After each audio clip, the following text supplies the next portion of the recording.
Ahora toca el turno del profesor Marco Antonio, de la sección 18 de Michoacán, para que nos haga su exposición. Adelante, maestro Marco. Buenos días a todos. Vamos a comentar algunas cosas de lo que hemos venido viendo, pero quisiera partir de un momento muy importante, que fue el momento cuando egresé de la Escuela Normal Rural Vasco de Quiroga, de ahí de Tiripetío, Michoacán. Pues uno sale con todas las ganas, con todo el ánimo, con toda la entereza, con disposición. Y recuerdo que entre aquellos tiempos de cuando salimos de la escuela tuvimos una reunión para organizar la clausura. Y antes de entrar a la organización de la reunión de la clausura, estaba conmigo uno de nuestros compañeros, un amigo que tengo por ahí perdido, el maestro, bueno, no voy a decir su nombre porque luego lo voy a quemar, pero me dijo él, antes de entrar, dice, ¿sabes qué? Dice, si sabes algo, mejor no lo digas, porque si dices tú que, por ejemplo, sabes algo de danza, te van a agarrar y ya no te van a soltar. Dice, o si sabes algo de hacer algo manualmente, mejor no digas, porque si sabes, si tú lo dices, después te van a querer que lo hagas. Y efectivamente, entramos a la reunión y dijeron, ¿quién sabe hacer flores de papel para la clausura? Y pues yo sabía, pero me quedé callado porque el compañero me había dicho, no digas eso, no digas que sabes, porque si no te van a cargar y te van a decir, te toca hacerlas. Ese fue el contexto del inicio de mi práctica docente, ¿no? Fueron los primeros consejos que me dio un maestro ya en servicio y fue un choque.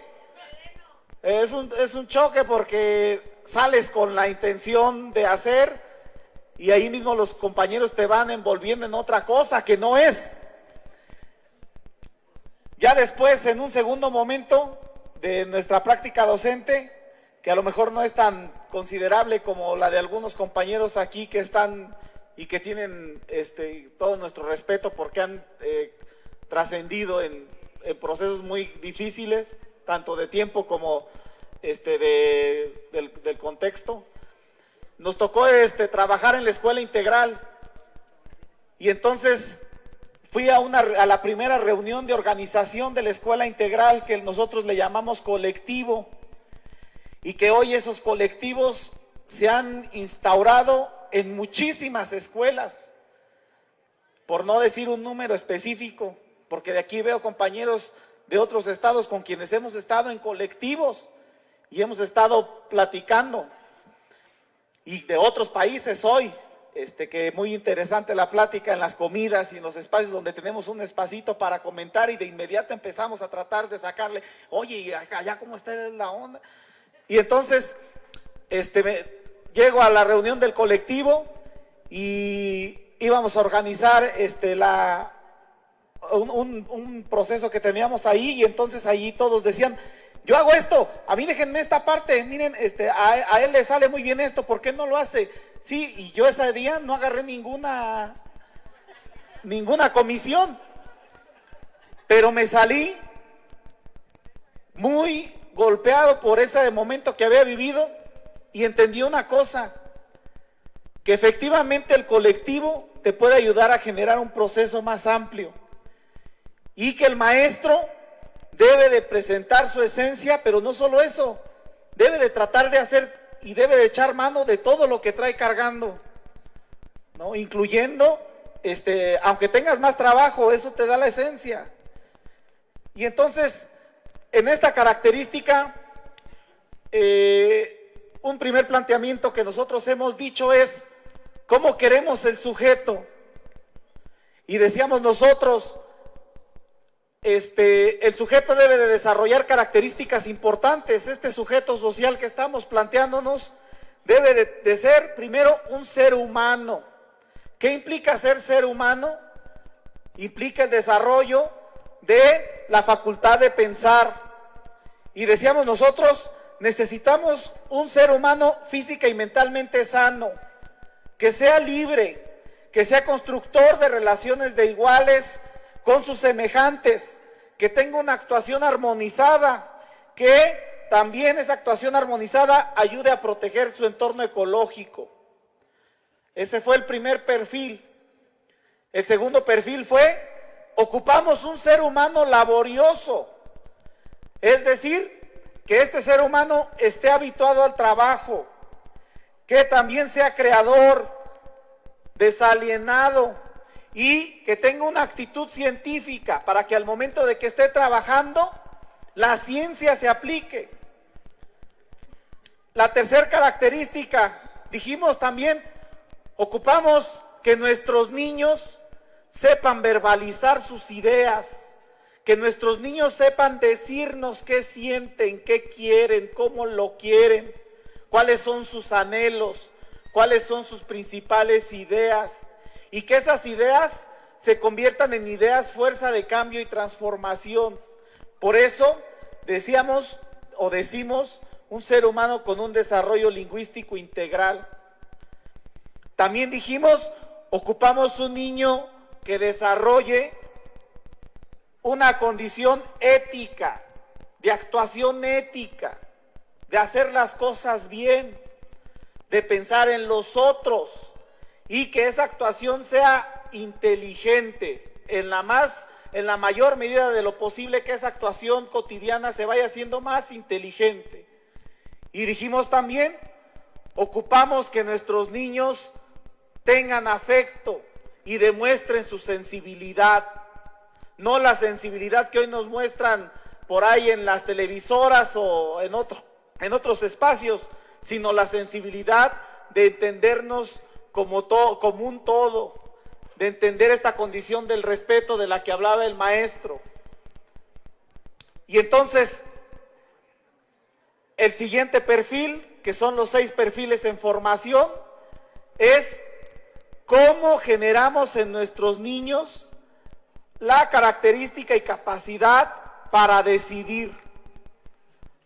Entonces, empezamos a hablar de educación integral y dijimos queremos que nuestros niños desarrollen estas capacidades del ser, del hacer, del decir, del sentir, de la capacidad de tomar determinaciones y demostrar la condición afectiva, ¿no? De construir un horizonte. Por eso, esta condición de generar el ser humano, nosotros la fuimos tratando de ubicar dentro de este proceso. Este es un primer punto de partida. En la práctica, nosotros empezamos a elaborar nuestra planeación de perfiles humanos. Y fue la planeación de perfiles humanos de estos 6 horizontes la que nos permitió ubicar algunos dispositivos para que esto que estábamos planeándolo en las ideas, lo empecemos a desarrollar con nuestros niños. Y estas lógicas las tenemos en la práctica en las escuelas. Bueno, de ahí pasamos a un siguiente momento y dijimos, también ocupamos que ese ser humano pues tenga un desarrollo importante de su cerebro. Y decíamos también en aquel momento, los maestros trabajamos con el cerebro de los niños, pero los maestros poco sabemos de ese cerebro. ¿Qué otra cosa? Empezamos a ver también que hay muchos problemas a nivel de la escuela, cuando estamos allá en la práctica, niños que no aprenden a leer, niños que son muy agresivos, niños que no tienen lateralidad, y esto tiene que ver con una condición del cerebro. Y ahí con algunos compañeros que también tienen un trazo avanzado, comenzamos a definir esta condición y empezamos a ver que esas más de 100,000 neuronas que tenemos, cómo trabajan, bajo qué condiciones se desarrollan los procesos de sinapsis, cómo efectivamente hay un desarrollo amplio entre el proceso constitutivo del cerebro, entre el proceso de aprender, entre la creación y la transformación, y cómo este cerebro es una herramienta que se va desarrollando con una función específica a partir de una estructura que se realiza. La función determina la estructura del cerebro. Y aquí empezamos a ver que era primordial entender que la transformación y la creación tiene que ver con tres elementos constitutivos de nuestro cuerpo: el desarrollo del cerebro, la condición de la mano y el brazo, y cómo estos mandan señales y cómo a partir del cerebro desarrollamos diversas aptitudes, características únicamente del ser humano, entre ellas la capacidad prensil, la capacidad de oposición cortical, que nos diferencia de los animales y que nos permite entender, racionalizar, contextualizar, tomar cualquier cosa. Y entonces es en esta capacidad de oposición cortical donde el ser humano desarrolla diversas características. Cada que ustedes agarran un lápiz, están utilizando la oposición cortical, y los que tenemos niños pequeños hemos visto, cuando el niño se puede llevar el frijolito a su boca por sí solo y que desarrolla la oposición cortical, hay una explosión en el desarrollo del cerebro y comienza a reconocer miles de cosas. ¿Qué otra cosa? El desarrollo de la postura erguida, el desarrollo de la formación cultural que es la mano. Nuestra mano y nuestro cuerpo en general es un desarrollo cultural que por excelencia el sujeto ha generado y que nosotros lo trabajamos en la escuela. Y ahí también entra todo el proceso de uso de herramientas, todo el proceso del desarrollo del lenguaje, cómo se llaman las cosas que utilizamos, cómo esas cosas tienen características y nexos de conectividad, y cómo estas características también son motor cultural de desarrollo del conocimiento. Por esta razón, entendemos que el cerebro es un órgano subordinado, pero es una materia que ha creado conciencia de sí misma, ha creado conciencia de su desarrollo concreto. Allí también entra el desarrollo del patrón cruzado perfecto, que donde nosotros hemos visto que los niños no tienen un desarrollo del patrón cruzado perfecto, ahí hay necesidades de desarrollarlo, y que si no hay un patrón cruzado perfecto, que es la oposición de llevar pie izquierdo y mano derecha, de generar una lateralidad, hemos visto cómo con esos niños hay dificultad para trabajar. El otro elemento es cómo se desarrolla el lenguaje de manera abstracta y cómo ese lenguaje también va generando procesos de reconocimiento, tanto categorial como en el desarrollo de la palabra. Ahí también entra todo este proceso de entender cómo el ser humano va evolucionando y va creciendo y va generando estos procesos a partir de momentos específicos. Y es ahí donde entra el córtex y el neocórtex, la corteza cerebral. Prácticamente estamos hablando de 2/3 partes de nuestro cerebro que reciben información, que generan información, que profundamente están desarrollando todo el aprendizaje. 3 canales de entrada básicos para el desarrollo de cualquier cosa que aprendemos: el desarrollo visual, el desarrollo auditivo y el tacto. Somos el único ser vivo que puede meter la mano a la bolsa y saber qué hay sin siquiera observarla. Nuestro tacto permite esta característica, ¿no? La maestra mete la mano a la bolsa y se escucha ahí que se mueve todo, y de repente saca el celular, no vio nada, no se asomó, pero la mano le permitió esta lectura. Y entonces esta condición del ser humano, esta condición de la modificación, esta condición que vivimos en las escuelas, nosotros la hemos trabajado en la vía del hecho.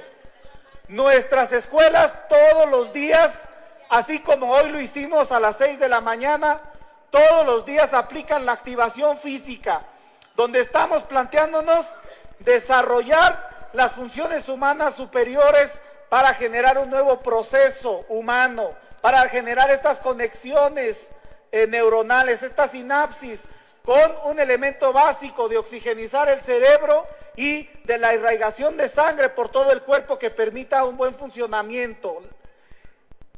Y pues desde luego el agua, todos los que traigan ahí su agüita, es momento de hidratarnos, básica. El cerebro prácticamente el 70% es agua. Cuando el cerebro no tiene oxigenación e hidratación, el cerebro comienza a atrofiarse, a no funcionar.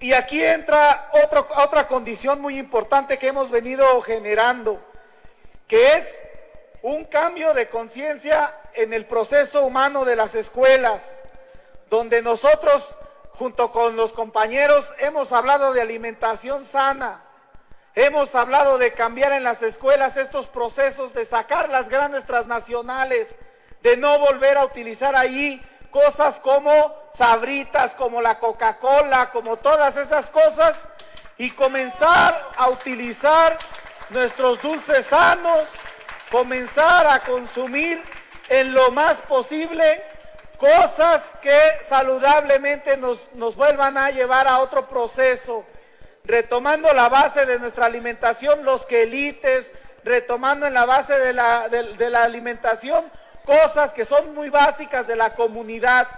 En cualquier comunidad casi del país se encuentran los nopalitos, y esto en la vía de la práctica, en la vía de los hechos. Hacemos la invitación a las escuelas que todavía llevan la formación militarizada a hacer la activación física, y hemos platicado con miles de colectivos del país, y cuando comentamos esto dicen, pues hicimos la activación, ¿y cómo les fue? Pues al principio medio raro porque no le quieren entrar, pero después va avanzando y nos funcionó, nos sirve, nos ha servido de esto, del otro.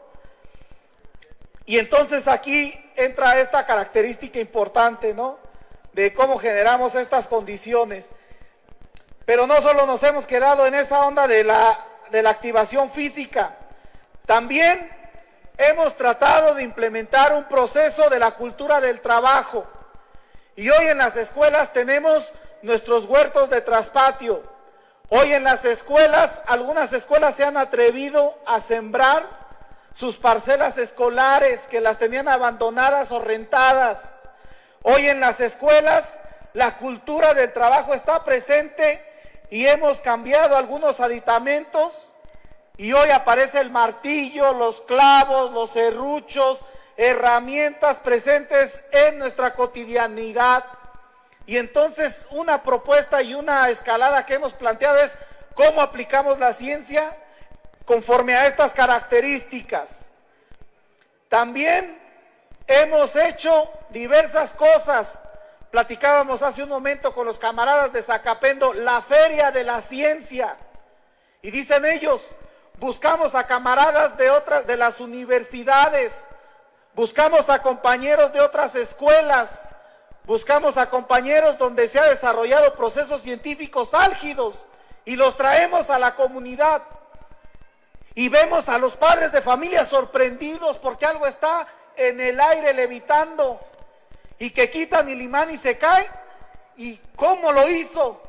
Y entonces condiciones científicas básicas, y ahí es donde te das cuenta y dices, hace falta desarrollar la ciencia más a profundidad en las comunidades. Y decían los compañeros, a veces los invitamos y a veces ellos hasta tienen partidas presupuestales, es decir, billete para ir. ¿Qué nos hace falta? Comenzar a generar este tipo de proyectos y de enlaces.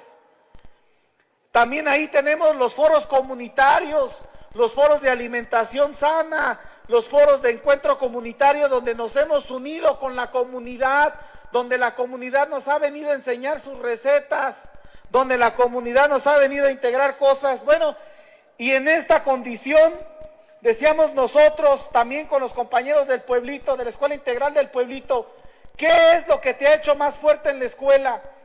Y dicen ellos, sin duda alguna, lo que nos ha hecho fuertes en la escuela es todo este proceso de cultura asamblearia, toda la construcción de la república escolar, toda la condición de desarrollar la estética en el juego, en los juegos de mesa, en el deporte, con los niños acercarnos, y en el tiempo libre no ser maestros, sino ser amigos. Este vínculo de organización con la comunidad es un vínculo muy fuerte que se ha venido tejiendo y que en la práctica ha generado elementos muy fuertes. Y entonces hoy entendemos que la causa básica del desarrollo de las cosas y sus contradicciones internas, las que provocan su movimiento y desarrollo, esas contradicciones nosotros las podemos ubicar Esas contradicciones tienen interconexiones y esas contradicciones también constituyen una causa secundaria del desarrollo escolar. Y entonces necesitamos ubicar las contradicciones, necesitamos ubicar estas características para entender que hoy estamos a punto de desarrollar un paradigma nuevo. Este paradigma lo debemos de asumir en una batalla franca y abierta por el desarrollo científico en las escuelas, por una batalla abierta para resolver las problemáticas sociales en el conocimiento y en el desarrollo de múltiples causas, una batalla abierta para generar una nueva currícula científica robusta, con un perfil científico y humanista, con una ciencia contextualizada y con una forma de acudir al cuerpo del conocimiento ampliamente. Nuestras escuelas hoy son centros culturales y los maestros debemos de transformarnos en eso, en ser por excelencia el puente entre la cultura, el arte, el deporte, la ciencia y desde luego la agitación social.